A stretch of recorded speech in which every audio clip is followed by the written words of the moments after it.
Friðrik Ólafsson, was born January 26, 1935. He's 89 years old. He's still alive. He was born in Reykjavik, by the way, famous for the World Championship venue where Bobby Fischer earned his crown. Ólafsson tied for first place with Victor Korchnoi at Hastings, so that is some tall cotton right there. And he's a multiple-time Scandinavian champion. He became the first Icelandic Grandmaster, and that happened when he qualified at Portorož in 1958. After a number of years as one of the top non-Soviet chess players, he did retire from world-class contests, devoting himself to other endeavors, although not outside of chess completely. He was FIDE president from 1978 to 1982. By profession, he was a lawyer. In this game, he starts with the English opening, Bobby, of course, with the Anglo-Indian defense. Queen's Knight variation with Knight C3, G6, and D4 transposes to your standard King's Indian defense. Bishop G7 is the normal variation, E4, D6, Knight F3,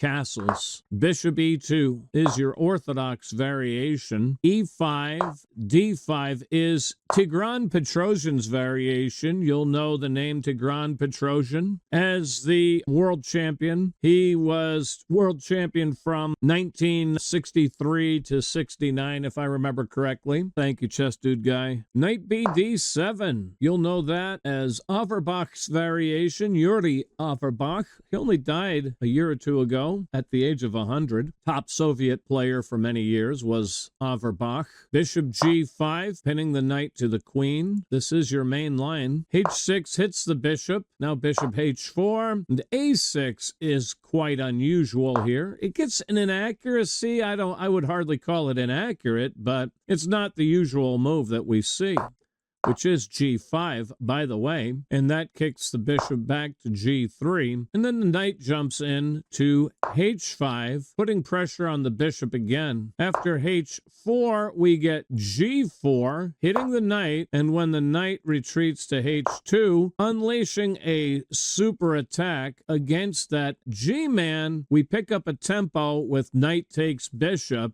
that hits the rook, so after pawn takes the knight, we secure the G-man with H5.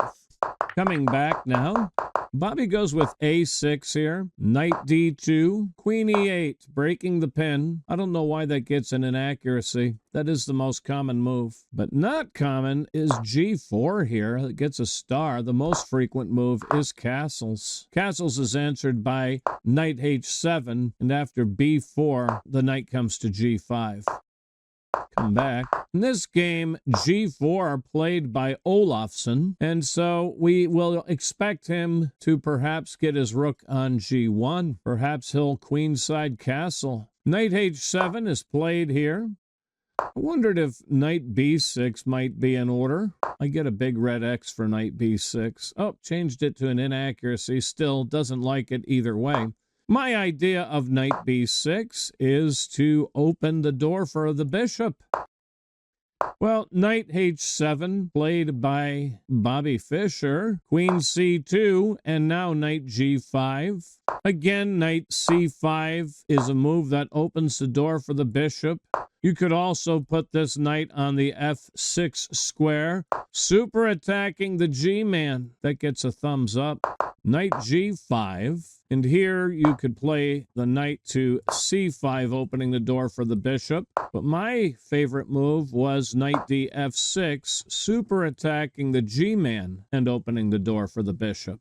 Instead, Bobby with Knight G5, H3, and the eval bar says white is the slightest bit better than black here. Now Knight C5 comes, and here was the expected queenside castles. And not liked by the bot calling for F3, which not only protects the E-man, but vacates the F2 square, doesn't it? And you'd love to place your bishop on that vacated square. So yeah, F3 makes good sense here.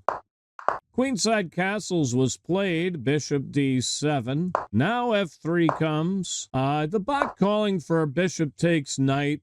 And the idea of bishop takes knight is to force open the H-file, isn't it? Because after pawn takes bishop, H4, and that file opens one way or the other. If you take, I'm going to take with my rook. And if you don't take, then I'm going to take with my pawn. Either way, I get an open H-file. Instead, Ólafsson with f3, Bobby with knight to a4, getting a question mark. b5 does feel stronger, and b5 comes with the benefit of vacating b7 for the knight. So that's several moves now where we've talked about vacating a square for another piece, which is an important higher level concept in chess, making places to put your pieces. This also comes with the added threat of playing b4, doesn't it? Well, knight a4 was his try. Knight takes knight. How that's marked as a miss, I do not know. Bishop takes the knight, and b3 sends the bishop back to d7. This poor bishop has been totally disabled by this massive pawn chain. He has no scope, does he? Now bishop f2, c5. We get a ziplock formation in the center. h4 hits the knight. Knight h7. Bishop e3. Now b5 is played here. Knight b1. Now f5. That is given a question mark. Queen e7 is the bot's choice. I kind of like getting my knight back into the game. I get a star for that.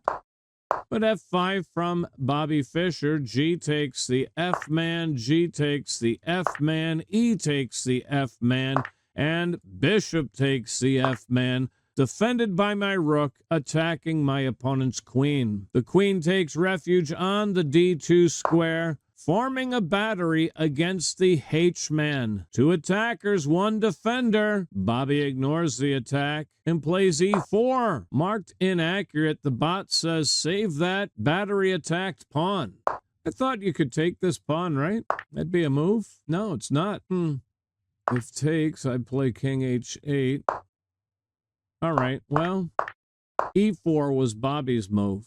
The queen's rook comes to g1. Ooh, double question mark. And apparently, Oscar Pano's advice is to be invoked here. Oscar Pano teaches that when you have 2 rooks that can both move to the same square, you should carefully calculate and consider the correct choice. And once you've made up your mind, move the other rook. Queen's rook to g1 it is, though, and pawn takes the f-man. That gets a question mark. Ah, yeah, rook a7 first gives some support to this bishop, and you can always capture the f-man on your next turn. Or, if he captures you before you can capture him, I don't mind because I'm capturing that pawn with a tempo. What? Okay, it changed it to a check mark. Well, e takes f3 is played, and now bishop takes the pawn on h6. Remarkable. The bot's saying go ahead and take the bishop right away. Ah, of course, take the bishop right away. Because if king takes rook, bada bing, bada boom, you're getting your material back. And then your bishop gets safely to the f3 square. Come back.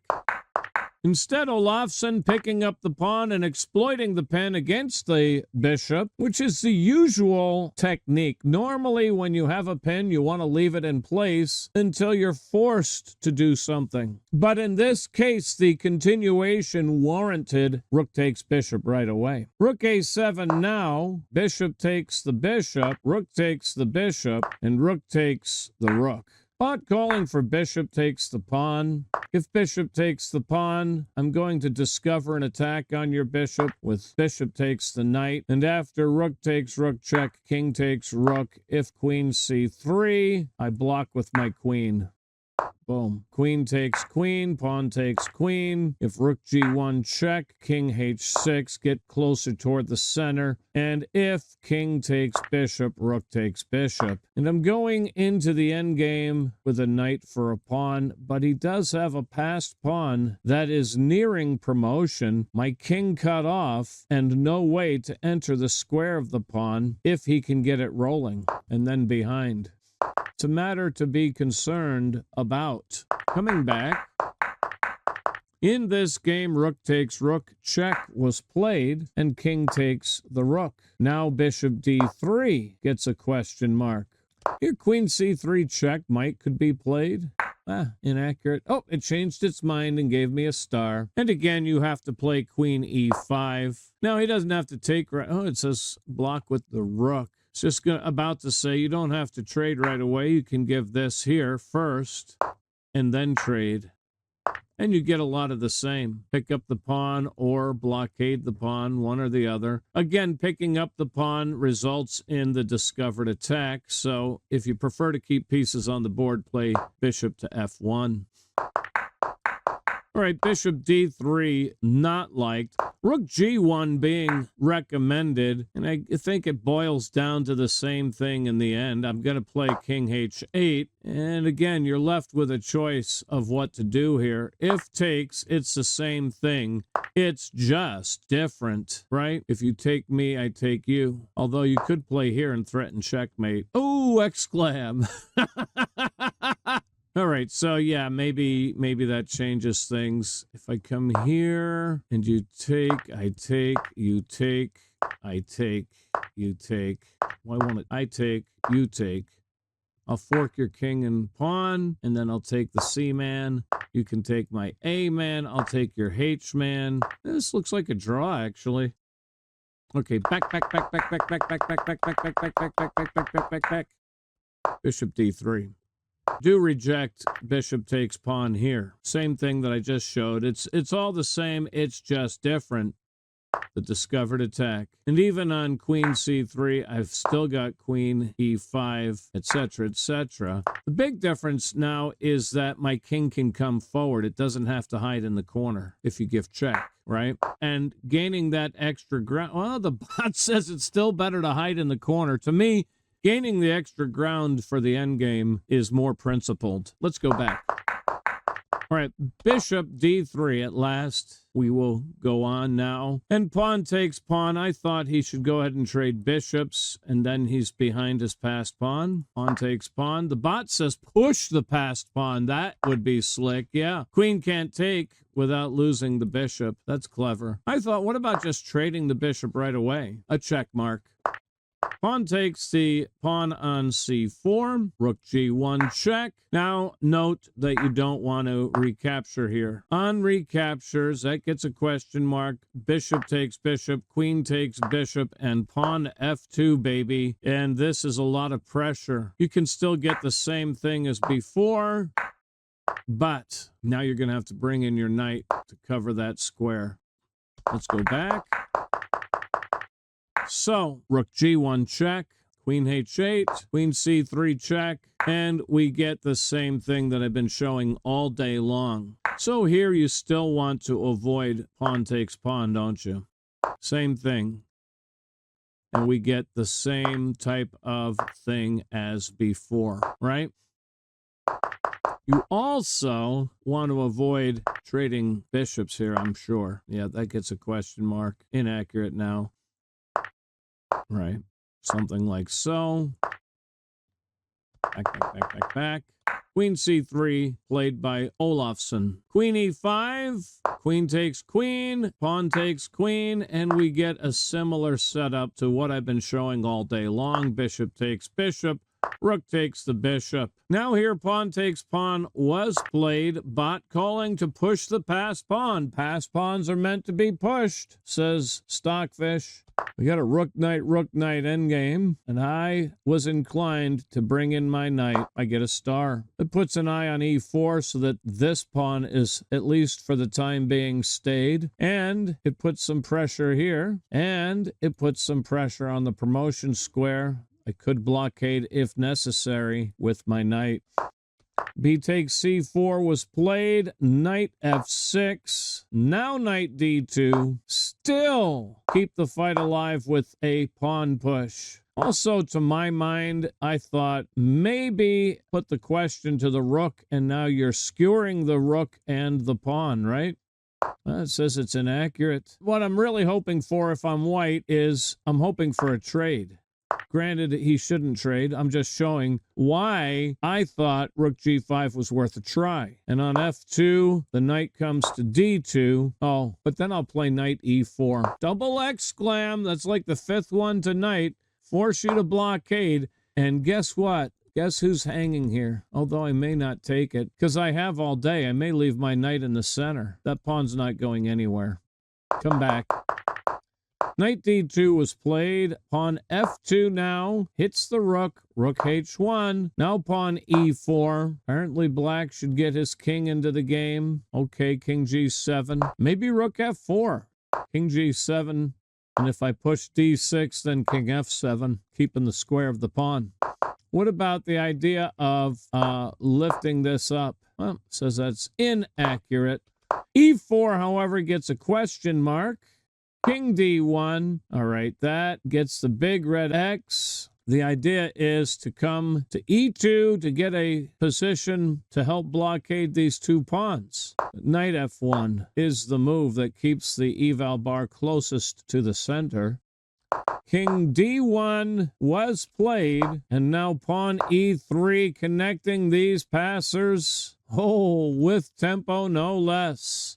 Now knight f1 comes a little bit too late. It does hit the pawn, so rook e5 defends, threatening the fork. So king e2 tries to blockade. Now knight h5, his desire to play knight f4 check, dislodging the king, protecting e2, pushing the e-man. This is almost over. To prevent knight f4, Ólafsson tries king f3. Oh, that's a self-mate. That is a self-mate. The bot says the best try is to capture the backward pawn, but that's going to allow a fork, losing the rook. And after king takes pawn, knight takes rook check, white is simply down a full rook. Well, a rook for two pawns. Let's go back. After king f3, that is a self-mate, e2, and that is that. Ólafsson resigned. There's no way to stop the passer from promoting. Your knight's en prise. If you play knight g3, I will just go ahead and promote. After takes, we're going to go ahead and take with another queen. You can have my knight. I'm not even going to bother recapturing. I am going to close the mating net. And now checkmate is near. You have nothing. If you come here saying, no, you're not going to play queen to e2, well, then I'll come queen to e3 check. And after king g2, that's going to be that. Virtually any move is going to be answered by rook takes the knight. Let's push this past pawn. Takes. And now you have checkmate no matter where he plays. If here or here, either move, that's checkmate. Whether he goes to h2 or h1, same. And of course, if here, then the rook comes in. Bada bing, bada boom. Checkmate. Let's go to the numbers. Bobby's accuracy in this game, 90.8. Single game rating, 2650. Pretty competitive game overall. Ólafsson had some opportunities in the opening, but they just didn't pan out as both players navigated the middle game well. Bobby with the better side of a pretty sloppy endgame. Bobby did have a coach when he was growing up. Bobby's coach growing up was Bobby Fischer, but there were men who had influence. Notably, John Collins had a big influence on Bobby Fischer and some others.